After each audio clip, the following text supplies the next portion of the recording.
Yan, so what's up mga farmers? Welcome back to my channel, Sir Cha the Farmer, ang gurong magsasaka ng Sibungas, Cebu, Philippines.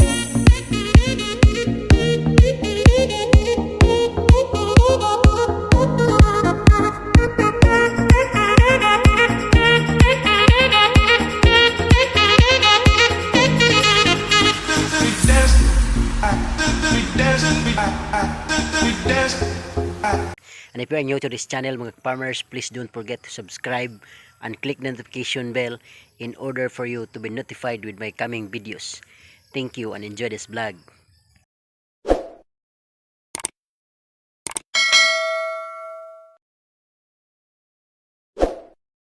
Okay mga farmers, so for today's vlog mga farmers, ang ibabahagi ko po sa inyo is yung land preparation tree ng ating paghahanda para sa pagtatanim natin ng ampalaya. Okay, so yun po ang ating tatalakayin sa vlog na ito. Ngunit bago po ang lahat mga farmers, shout out muna sa ating mga tagapagsubaybay all throughout Luzon, Visayas and Mindanao and some part of the world. Most especially sa aking dalawang mentor sa ampalaya farming. Shout out agaw Jupil Montañez Alcuba aka Jupil the Farmer, anak ni Matoy. And also shout out agaw Pino Uyanggorin Kaminadi aka Pinos Vlog. Okay, so shout out mga gaw, thank you so much. And then of course shout out din sa ating kaibigan mula dyan sa Barangay Kagay, Sibungas, Cebu. Shout out Bus Ayan Vlogs. And also shout out Angelo Lianos Palmero. Okay, so shout out. And then also shout out Jojo the Farmer from Barangay San Antonio, Southern Leyte, Sarge TV ng Davao, Aquarus, shout out. Aquarus is nasa Dubai, shout out. And then also Mac Mayor ng Dubai ba? Basta shout out Idol Aquarus. And then also sa kay Lugalag, kay Mac Mayor, I think Dubai din yun. Shout out. And also shout out kay Sir Greggy Farmer, Bombirong Farmer, at also shout out Police Farmer. And then sa mga kaibigan natin tagapagsubaybay mula dyan sa Duguan, Sibungas, Cebu, shout out sa Redondo family, most especially kay Lolo Alberto Redondo, shout out Lolo. And at the same time shout out kay Lula Joy Redondo. At the same time sa kanyang mga anak, shout out Ate Janice Francisco, shout out also kay Ate Ivy Sibilia, and shout out kay Ate Tessa Sordilia. And of course sa kanilang apo, shout out Pete Andros Bilia. Okay, shout out sa mga kaibigan natin dyan sa Duguan, Sibungas, Cebu. And also sa Fernandez family, most especially kay Ma'am Janet Fernandez, kay Karel Fernandez, at kay Kubi Fernandez. Shout out. Okay, so pag-usapan natin mga farmer is land preparation tree sa ating ampalaya. So tara na. Okay, so what's up mga farmers? Welcome back to my channel, Sir Cha the Farmer, ang gurong magsasaka ng Sibungas, Cebu, Philippines.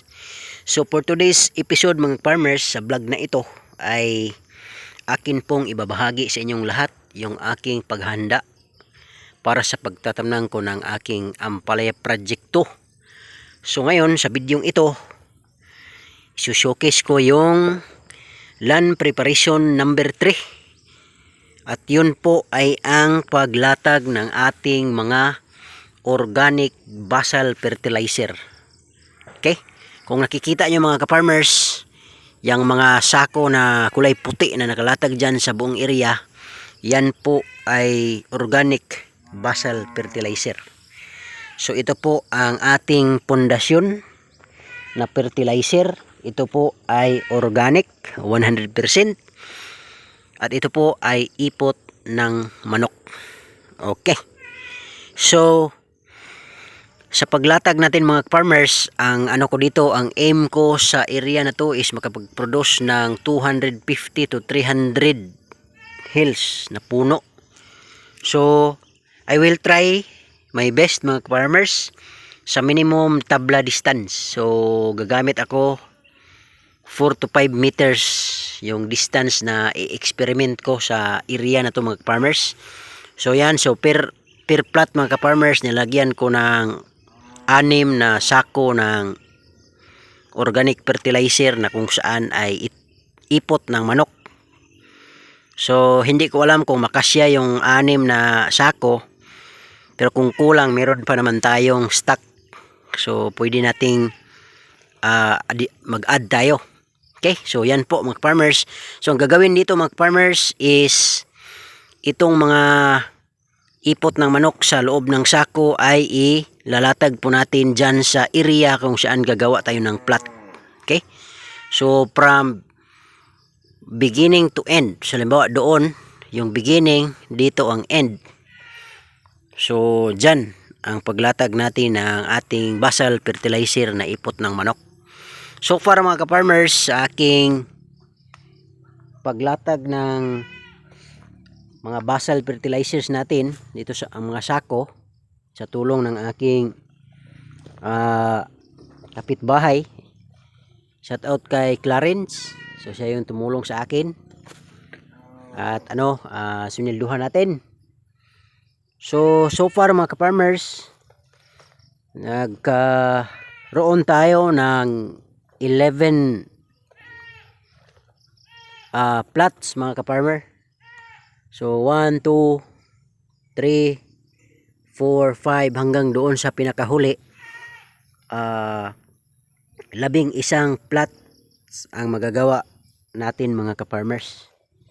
So ito pang 3 plot, dito naman is pang 4 na plot, tapos dito pang 5 plot, at the same time hanggang doon na sa pinakahuli mga ka-farmers. So umabot po ng 11 plots ang magagawa natin.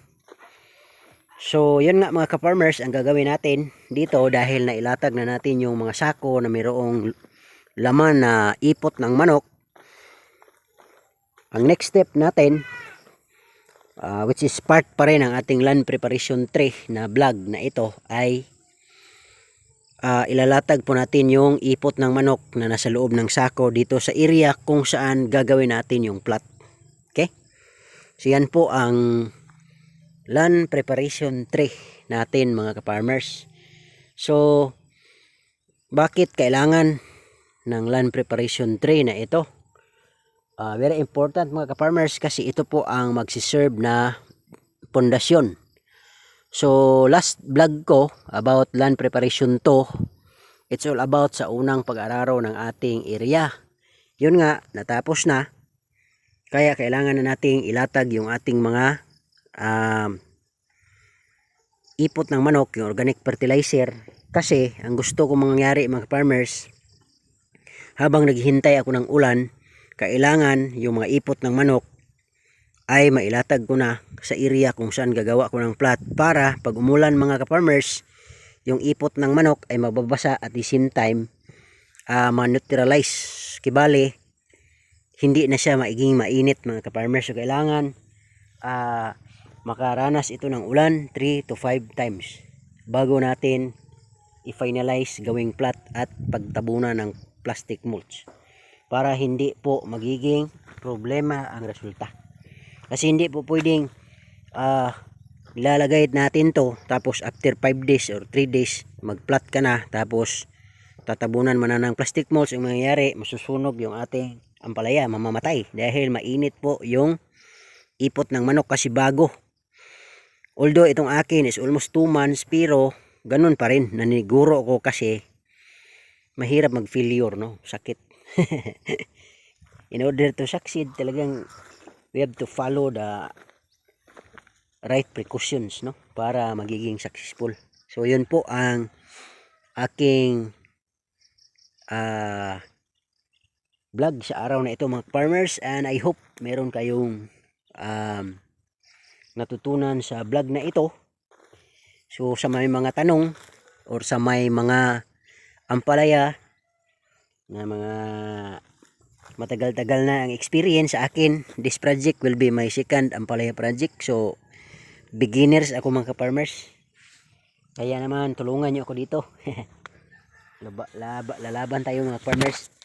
So sa mga may ideya dyan sa inyong mga preparation, I am willing to receive your comments and suggestion, mga criticism, kung ano ang mga suggestion ninyo sa ating mga ginagawa, ay open po tayo. No problem. We are always open for suggestions and comments. No? So dito, tingnan natin dito banda mga ka-farmers. Kasi yung plot ko mga farmers na gagawin is towards the flow of water. Kasi dito mga farmers pag umulan, yung movement ng tubig is papunta doon. Kaya ginanyan ko para pag halimbawang umulan, hindi po magiging stagnant yung tubig. Okay? Kasi pag magiging stagnant yung water, what will happen is it might damage the roots of our ampalaya. So kaya yung aking plots will be towards the flow of the water para hindi po magiging stagnant yung tubig. Yan. So ito mga farmers, this side hanggang doon mataas mga farmers. Ganyan.